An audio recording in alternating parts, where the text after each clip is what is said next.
వర్షాభావ పరిస్థితులపై ప్రభుత్వం దృష్టి సారించింది. వచ్చే నెల 15 వరకు వర్షాలు పడకుంటే ఏం చేయాలి అన్న దానిపై ప్రణాళికలు రెడీ చేస్తున్నారు. ఆరుతడి పంటలపై రైతులకు అవగాహన కల్పించి వరికి బదులుగా తృణధాన్యాలు సాగు చేయాలని సూచిస్తోంది.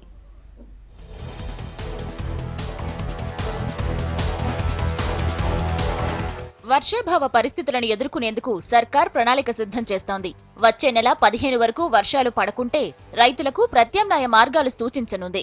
32 కోట్ల రూపాయల రాయితీతో విత్తనాలు అందించాలని సర్కార్ డిసైడ్ అయింది. నెలాఖరు వరకు వర్షాలు పడకుంటే వరికి బదులు మొక్కజొన్న, ఆముదం, కంది, పొద్దుతిరుగుడు పంటలను వేసుకోవాలని సూచిస్తోంది.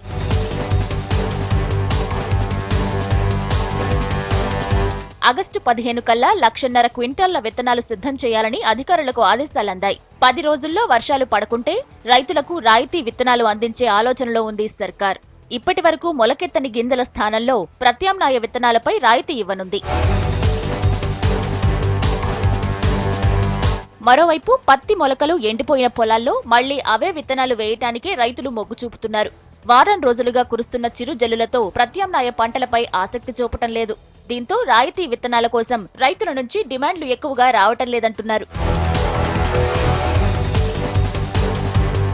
మరో 10 రోజుల్లో వర్షాలు పడకుంటే ఖరీఫ్ సీజన్ దెబ్బతింటుందని ప్రభుత్వం అంచనా వేస్తోంది. కరువు మండలాలను కూడా త్వరలోనే ప్రకటించనుంది.